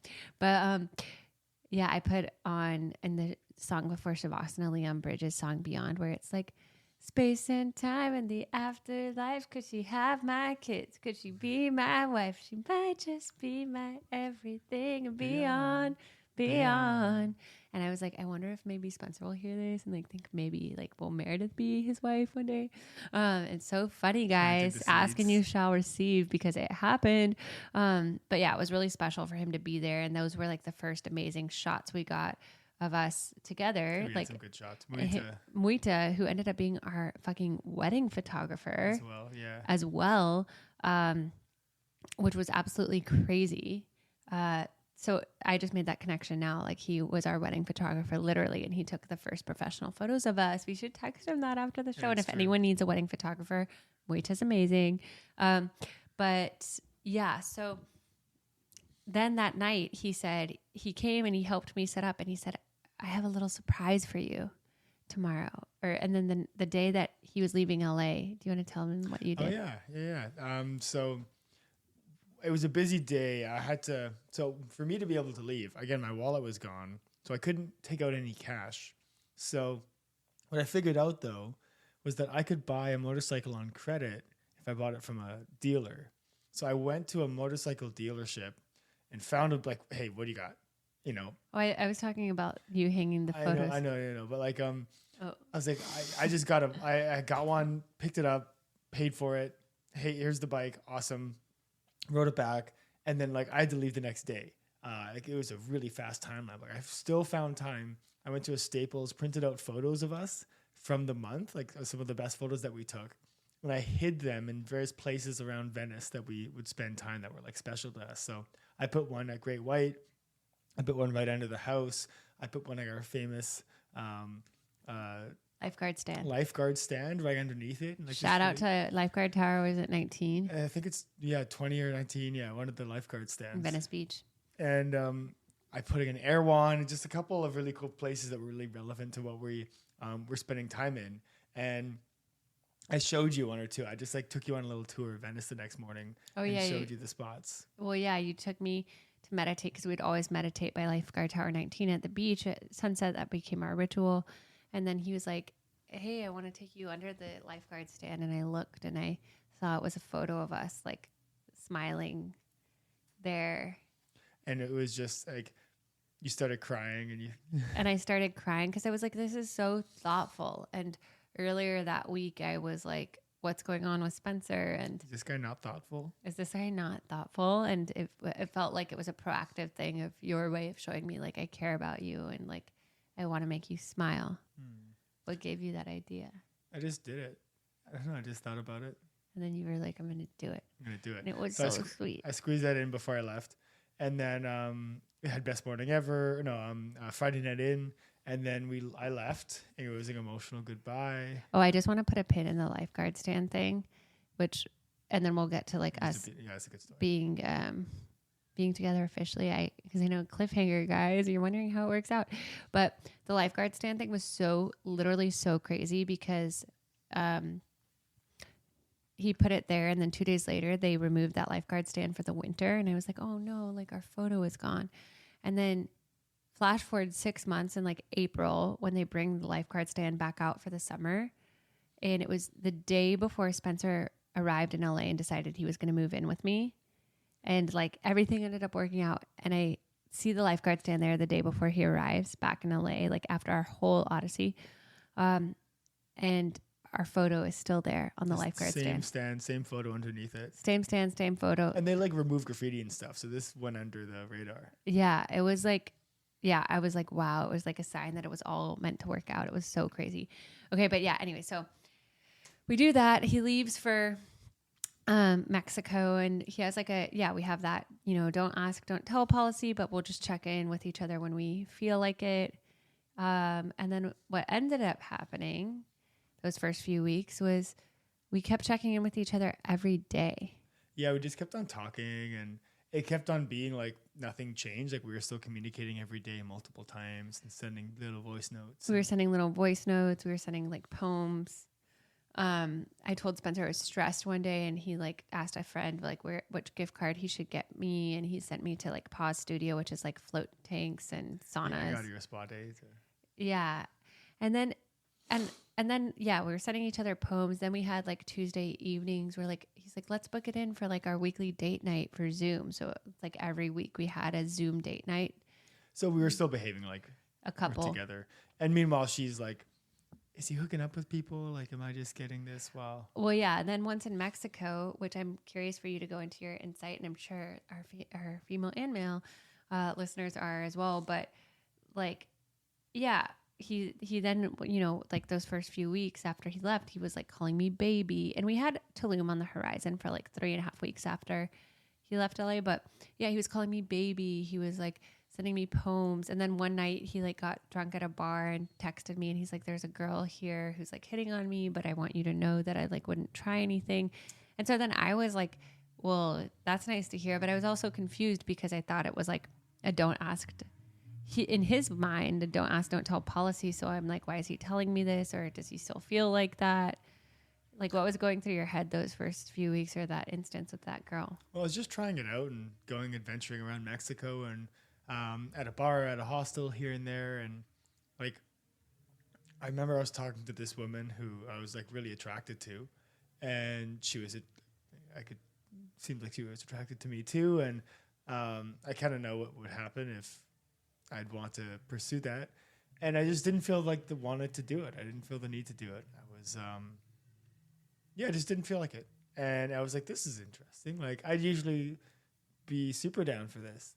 But obviously I was not. And I just thought I'd tell you that. I don't know, maybe it was for like brownie points or to reassure you. But again, we had that container. So you didn't have to hear or know, but I was just like, hey, maybe I was just trying to let you know, like, I'm not sure about these feelings and I'm not sure why I'm behaving this way, but I want to bring you in on the conversation. Yeah, which was nice. And then like that weekend, Spencer went to a traditional peyote ceremony with a tribe in like Guanajuato, Mexico. Yeah, with I was the only gringo there. A guy from Guanajuato, who met him and befriended him that week and invited him to this beautiful peyote ceremony. And Spencer got out of the ceremony and he left me these voice notes that were like, you're so special to me. I've never felt this way about anybody before. Yeah, so I had some pretty nice messages I sent your way. And then, because you came up a lot during the ceremony, I was like, wow, that's an incredible experience. I came up a lot. Yeah. Well, obviously there was a lot going on during the ceremony, but you came up quite a bit. And I was like, wow. Because I was still processing what happened. That was like maybe a week and a bit after. And it was still like, wow. was incredible. Yeah. And while those things, it's so funny because my sister was visiting at the time. So I was like replaying that message over and over, being like, oh my God, like Spencer says he's never felt anything like me before. But, you know, while those things should have made me feel more secure, I started to feel anxiety.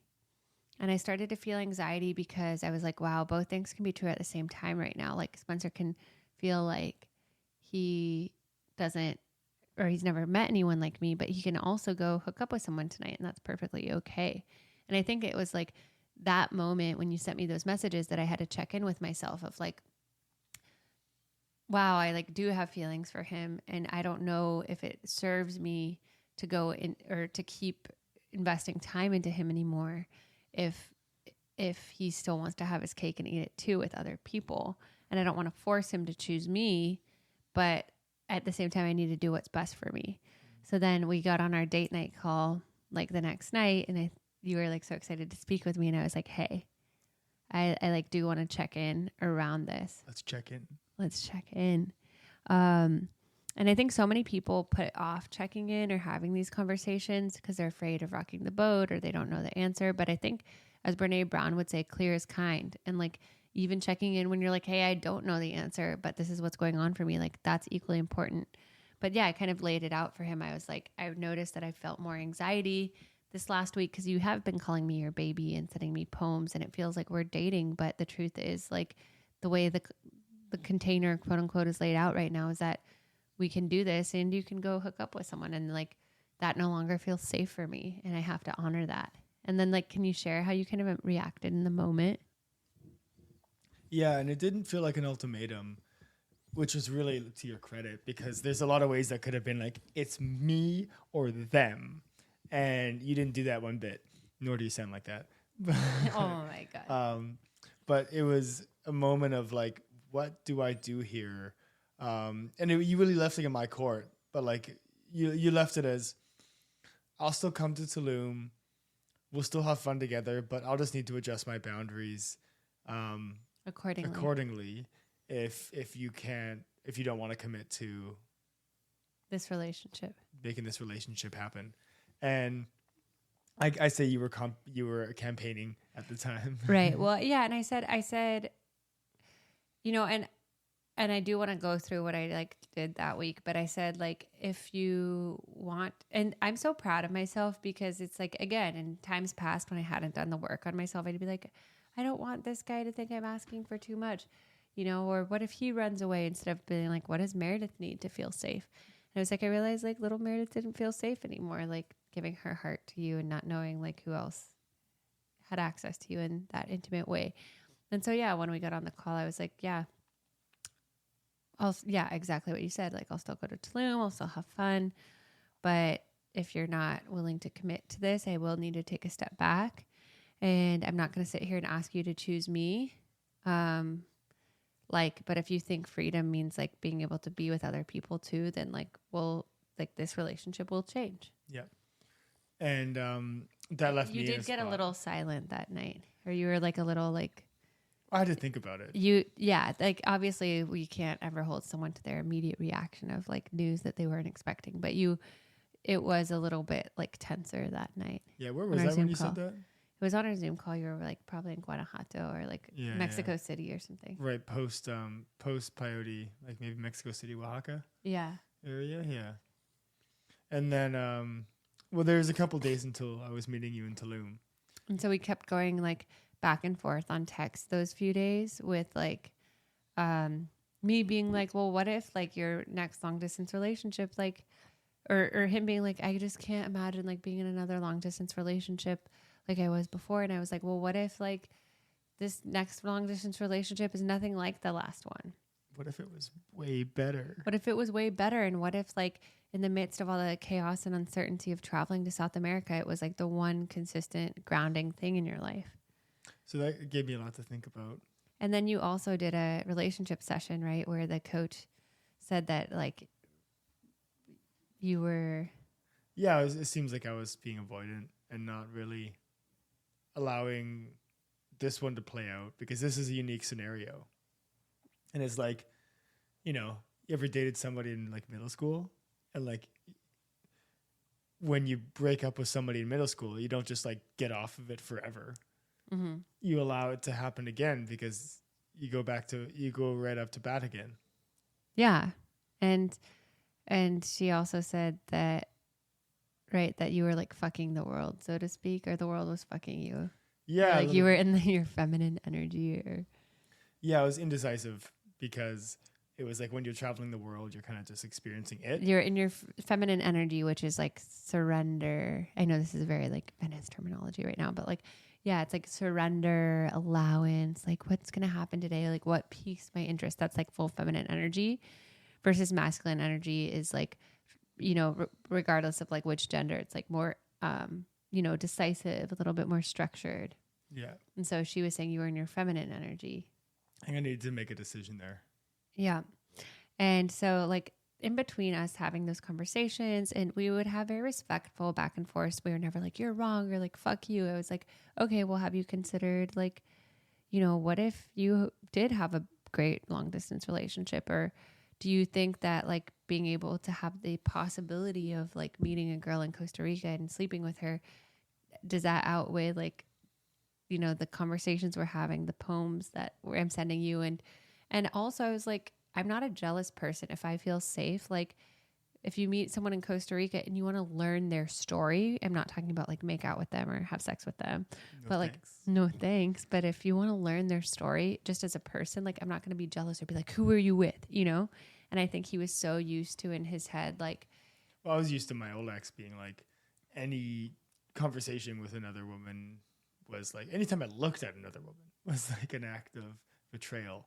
And that's the level of jealousy I was approaching this with, just in terms of like, that's what I was used to. So I was like, I don't want anything near that again. Yeah. Near it. Nothing near it. Yeah. And so I was like, what if like it was totally different? Because I'm not jealous. You saw me in Venice. Like, and that was the thing too, is like, I've never had like a cuddle puddle or a bunch of people are laying down together. Platonically, and, like, not in an orgy way. Cuddling a bunch of other women all around me. And me not like be like, get out of there. Oh, I would not have flown before. So yeah, like I've just had a lot of understandings that this, you know, looking at it objectively, this was not the same. Yeah. And so we had a few days of back and forth. All the while I'm pulling out all the self-development tools for myself to stay grounded. Cause I'm like, oh my God, Spencer's like the most amazing guy I've ever like been with. We've also talked through what would have been challenging things before, and we were able to approach him with curiosity, and he's on this grand adventure, and it's reignited my own passion and excitement and adventure, and because I've like traveled the world so much when I was in my 20s, and I feel like here I was like having a revival of that with someone who I met, and yeah, and then he anyway, so I pulled out my existential kink book, which I always mention on this podcast of like, I'm like, I need to address the deepest fears so I don't feel controlled by the outcome or what like Spencer says or whatever. So all the while he was in Mexico, we were having these conversations.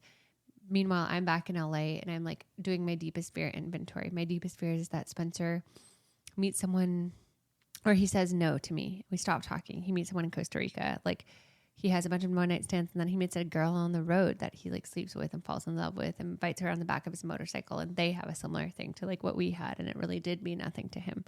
And I just like played out the worst case scenario in my head. And part of existential kink is allowing yourself to feel that feeling of the worst case scenario, because then it loosens its grip over you. You're no longer trying to control your world in order to avoid it, which then, as we know, can sometimes recreate it. So I like imagined that worst case scenario, and then I breathed into it for like 15 minutes and just let myself feel it fully. And I just felt like I wanted to like vomit. Like I felt so nauseous thinking about him with other women, but I was like, I need to experience it now so I don't feel like surprised or sucker punched or whatever in Tulum or whatever he decides. And it was so funny because I did that exercise, and then the next day, like you prepared yourself for a no. And I prepared myself for a no, and I was just like, you know what? I'm unattached. Tulum will be the last hurrah. How great that it like broke my 2-year dry spell, and that I met a guy that I had these adventures with, and I kind of like made peace with it in my head of like, you know, if not this, something greater. Like I would like it to be this, but if not, that means something even greater is on its way. And then after I did that, he called me. And you want to talk about like your shift and like what you said on your call? Yeah, I was just thinking about it enough and realizing how I didn't want to first of all, like let this go. Second of all, like, you know, a Meredith in hand is worth 10 on the beach. And oh my God.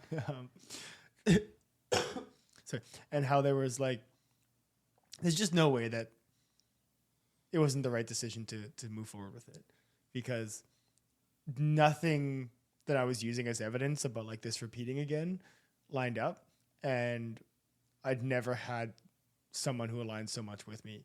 So I'm like, it'd be foolish not to at this point. And when I came to that realization, I just called you and said, like, let's do this.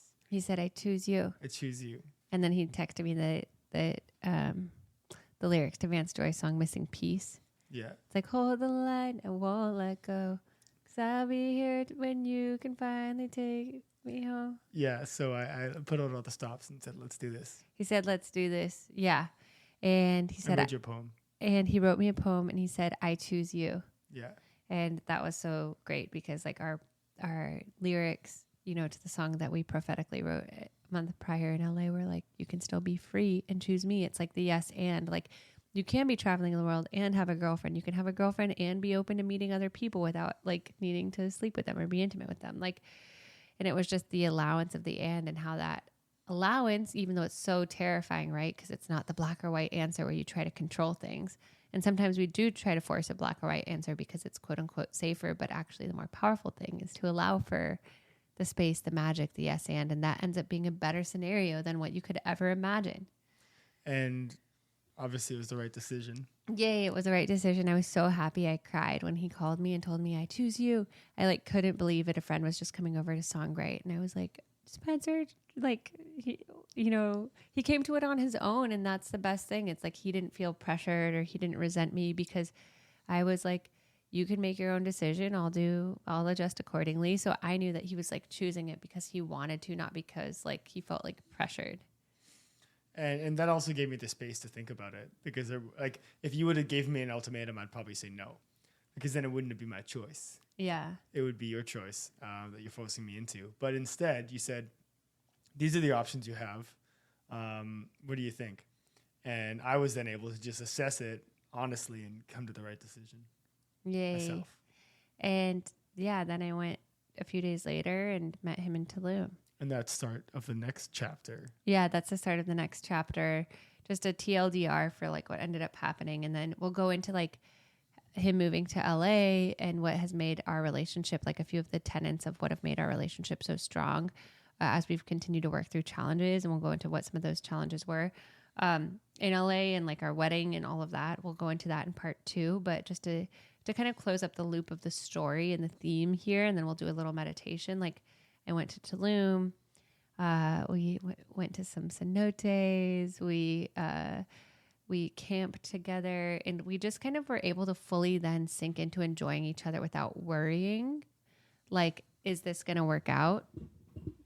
Or what's going to happen next? I feel like it allowed us to be even more free. Both of us got he got food poisoning there, and I took care of him. And then in Colombia, another thing we did once we decided like we're doing this is, especially long distance, we always had it planned when we would see each other next. Yeah, we knew when the next journey was. So at the end of Tulum, we're like, let's do Christmas and New Year's in Colombia. Yeah. And then I had something to go to. Like, I had a destination to meet her at. Yeah, he had a destination. You'd always be like, the road to meeting my queen. And then it allowed us both to relax in between the times that we were seeing each other. Or if he's like, hey, I'm going to be like super present because I'm going to be in this like remote area the next few days, then I wasn't worried. And I also communicated in times like that. Like, I told him, like, I love hearing a text good night from you every night. Like, if it's possible, like if you don't have service, I get it, but it just makes me feel like safe and thought of. And the one night, like, my ex-boyfriend didn't text me many, many years ago was the night he cheated on me. And I told Spencer that. And so I'm like, I know it's not like you're going to do that, but it's just like, that's where that desire comes from. And I feel like these things of showing where past triggers came from without blaming the current partner has also like allowed us to then, Spencer's like, then I'm delighted to, or I'm happy to text you each night, knowing that it gives you that peace and knowing that With you're the not context. knowing that you're not like blaming me or you like need it from me, you know, but I'm delighted. I'm happy as your boyfriend to like make you feel safe. So like little things like that. But yeah, once we committed, like, let's do this, then we always knew when we were going to see each other next, which allowed us to relax into that. We always had a weekly Zoom date. And then I met him in Colombia, and we biked around Colombia, and that was funny. We did Cartagena. We went scuba diving together. We did Minca, and Parque Tayrona, and we did salsa lessons in Cali, and then salsa ended up being our first dance It was like at a our wedding. 3-week one. You launched your first group program when we were there. Yeah, I launched my first group coaching program, and Spencer was like helping me with that and holding space for me there and ideating with me on that. And it felt like really cool to have a partner who was like involved in and excited for me and my business. And then also in Colombia, we spent Christmas together. And the night before Christmas, he told me he loved me in Medellin. And it was just funny because 5 years prior, like I was in England before I ever knew Spencer, and this woman who read stones, like you throw stones and then she looks at them and tells you like your future. And she said, I see a tall blonde Canadian man and a Christmas tree in your future. And I was like, wow, who knows what that meant, but quite prophetic. And actually later on, I was at the DMV and I had to they had to choose my Hair color. And my old license said brown hair. So I said brown. And then Mer sees my license and she's like, but you're blonde, babe. The lady said you were blonde. And I got mad at him. I'm like, but the lady said you were blonde. So I had to change it. It was just like a funny thing. Only half mad. But yeah, then after Colombia, I met him in Chile. In Chile and Argentina. So again, after the Medellin trip, she planned to meet me in Chile for the last leg of the trip. Yep. 2 months, like a month and a half later, he picked me up at the airport. He'd always pick me up at the airport. He'd strap my stuff to the back. And I'd actually carry around a helmet. I carried a helmet the entire way from LA to the end of it, just so she could have a helmet to put on when she got there. Oh, it's keeping me safe. And that became a big theme of our relationship. And it still is to this day in different ways of safety equals freedom.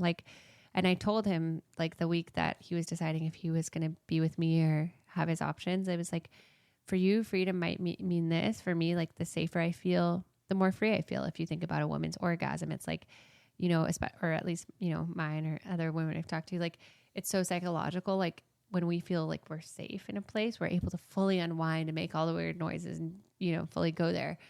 And when you don't feel safe, it's like you're like tense. And so it's like, yeah, anyways, definitely on the emotional level, I felt safe and then I felt more free and hopefully Spencer did too. And then like the physical level with the helmet and other stuff. So yeah, I made sure you were handled when you got here. Yeah. And then in Chile and Argentina, I rode for 9 hours on the bike. And that was also another physical test of our relationship because it was beautiful to be together, but it was hard. Like it was like gale force winds. There was hail. There was COVID restrictions at the borders. So much to deal with. So it was like beautiful to see Spencer and to be there for the last leg of his journey. And it was also like hard. It was funny because the last night of the ride, like when I got to the end of the world, when we were there in Ushuaia, it was finished like a 12-hour day, pouring rain. And this is his dream, y'all. Like the one he had been working on for 8 months. He made it to Ushuaia. 20,000 miles or whatever. And I was there for the end. And I hope you know too that like me showing up and coming to visit you and getting on the back of the motorcycle was also like by way of like, yeah, being present for your dream. Yeah. Do you know that? I know that. Yeah, you went really out of your way to go see me, so I appreciate that.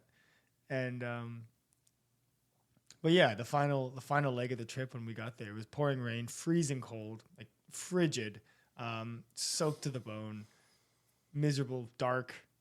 But it was a bad ride. Like it's a good reminder that it's not the journey, it's not the destination, it's the journey. Yep. And you were along for it too, but then we get into this hotel and it's this like grungy Airbnb, and you're like, again, you voiced your concern. You're like, hey, I don't want to be here for tonight. Yeah, it was like the last night. I got to fly out, or I had to fly out the next day back to LA, and I was like, I want us to like celebrate you ending this trip. And I also truthfully felt like super grumpy and tired. It was like, an awful place. It was miserable. Yeah, like being cold, like in 30 something degree weather with like wet and rain. You're like freezing. So you're like, let's get a nice place. We found a really nice spot. Yeah, it was beautiful. like it was like a German lodge, like one of those kind of vibes. And thankfully, Argentina's super cheap.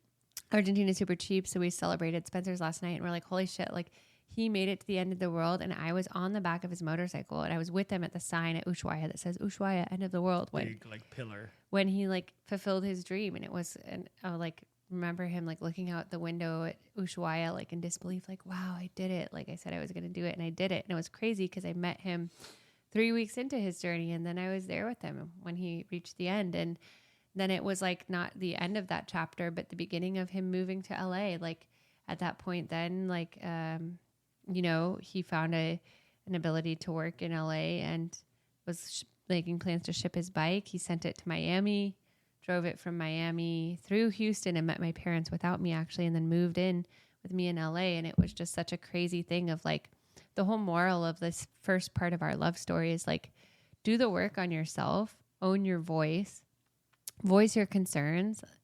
But don't pretend like you got it all figured out. Don't pretend like you got it all figured out, and keep saying yes to uncertainty. Like if it keeps feeling good and you keep feeling respected and there's still a spark, keep saying yes. Don't let your mind get in the way of like, oh, what if? Because sometimes it's like the universe hands us like exactly what we want, but we're like, oh, it's not exactly like what I imagined. So you throw it away. And it's like this parable where it's like this guy is like drowning and he's like on a roof in a flood, and he's like, God, send me a sign. And like a helicopter or somebody like comes by and they're like, get in, we'll save you. And he's like, no, like God's going to save me.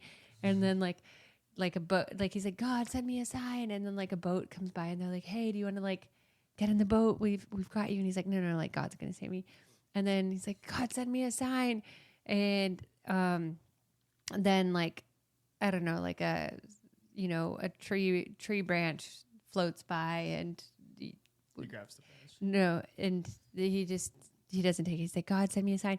And then he ends up drowning, and he gets to heaven. He's like, God, like, why didn't you save me? And God's like, I sent a tree, I sent a boat, I sent a helicopter. And he's like, and you didn't take any of them, you know? And I think that that's such a poignant story for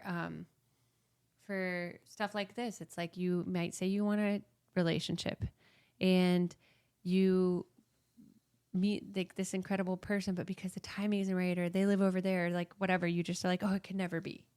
And it's like, you think you know better for yourself than like the larger plan, the higher power, God, whatever, your higher self, or just like life's greater timeline, whatever you subscribe to. But it's like, say yes to uncertainty and allow magic to unfold. Like we don't need to control it or have it all figured out. Or you might, meet your person where you least expect it, or before you've healed XYZ thing that you wanted to heal, or before you've figured out the job stuff, or, and it's just being open to it, or we can completely miss the signs. And just dive in. Make it happen. Make it happen. Don't just dive wait. in. Just send it. So thank you, baby. We're going to close out with a meditation.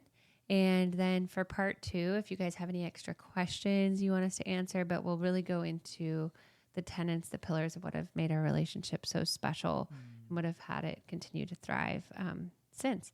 So go ahead and close your eyes, take a deep breath in, and open mouth exhale.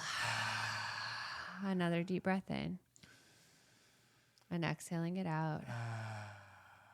And then third and deepest breath, pulling it up to the crown of your head. And as you turn your gaze inward, feeling into your heart's desire of that next thing you're ready to call in. Maybe it's a partnership, maybe it's a community, maybe it's a job, or whatever it might be, just starting to feel it and allowing that yearning, that feeling of yearning, to be dialed up to 100%. And as you feel that feeling of yearning, in that energy of that want, starting to get glimpses of what it would be like to already find that inside of yourself, whether it's a partner, how could you find or start to show up for yourself as if you were that person that you were ready to date. If it's a job that you're hoping will bring you some sort of validation or security, how could you give that to yourself right now? And almost like as if you're turning that yearning inside out on itself. And it's opening up these little nuggets inside of you, showing you little breadcrumbs of how to start to be that person for yourself. And as it wakes you up to that, starting to be that person for yourself, feeling yourself sit up even taller, becoming what you're ready to attract, feeling it emanate from you, from your core and your navel center, down your hips, up your heart, up your throat, out the crown of your head, out your fingertips. And as it's emanating from you, feeling this deep peace wash over you, that what you're ready to call in is calling in you. What you're ready to call in is calling in you.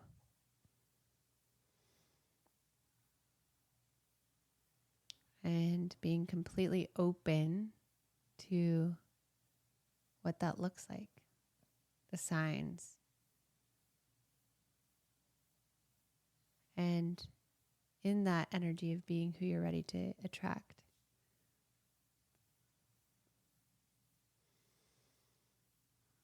asking this internal self of yours for the perfect next step that you can take this week to start to be that for yourself. How do you need to show up? Who do you need to be for yourself?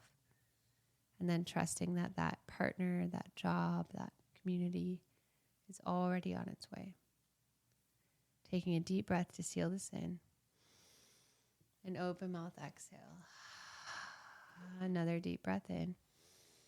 And exhale to open your eyes and come back into this space. So to just close it out for some journaling questions, for some food for thought for you guys. What are you ready to call in? And what old beliefs or old patterns do you need to release that might be blocking it? Like such as Spencer and I talked about, like my old beliefs or his beliefs that like all along, distance relationships equal like trauma. Like what old beliefs have you been holding on to that you need release? What new beliefs are you replacing those things with? And what becomes possible when you replace those old beliefs with the new beliefs? What new space or magic does that create? And invite the yes and, if you will. So thank you all for listening. Thank you, baby, for being on the pod with me. Crushed it. Oh, love you. And we will be back for part 2 in the coming weeks. And thank you all for listening to our first story. I use the word calling in, and for some of you who might know, I know this is like an Italian goodbye to the podcast listeners. Just can't let you guys go. But yeah, I use the word calling in. But 4 years before I met Spencer, I had this huge celebrity crush on Vance Joy. I always would be like, I'm just waiting for my Vance Joy. And then one day, early January, 4 years ago, I saw him at Erewhon. I couldn't believe it. I'm like, this is literally like my celeb crush. I went up to him and he talked his ear off about adaptogens but was like so starstruck. And then a few weeks later, I was in Joshua Tree in the heat of the pandemic, and I wrote this song, Calling in You, about meeting Vance Joy. Like, I'm calling in you. Are you calling in me? If you only knew how good life could be, you'll see you and me. And this idea of like, my life is so great, but you're the missing link. But I know my life is great, but I'm not, but I want you to be in it. And I wonder if you're thinking about me the way I'm thinking about you. And Vance Joy never wrote back. That song became a lullaby for myself, a reminder not to settle. Like, I do have a lot to offer, and one day that perfect person will see it and value it. And over time, that song became a lullaby, then for myself. But then when I met Spencer, I realized it was like, he was my Vance Joy. He was who I was calling in all this time. And actually, when we got engaged, I had put that song out on Spotify, and it was playing in the background after I said yes to Spencer. And we were in a campground in Temecula, and we were walking back, and our friends had it playing on the loudspeakers as we walked back, and they were throwing lavender all over us. So many callbacks. But it was just a funny thing that happened that I had to tell you guys about, because synchronicities are everywhere when you look for them. And what you pay attention to them. pay attention. What you seek is seeking you. And we're excited for what you're going to call in. Let us know. And I'm excited to see you guys next week for more powerful stuff. Boo, boo, boo. Love you guys.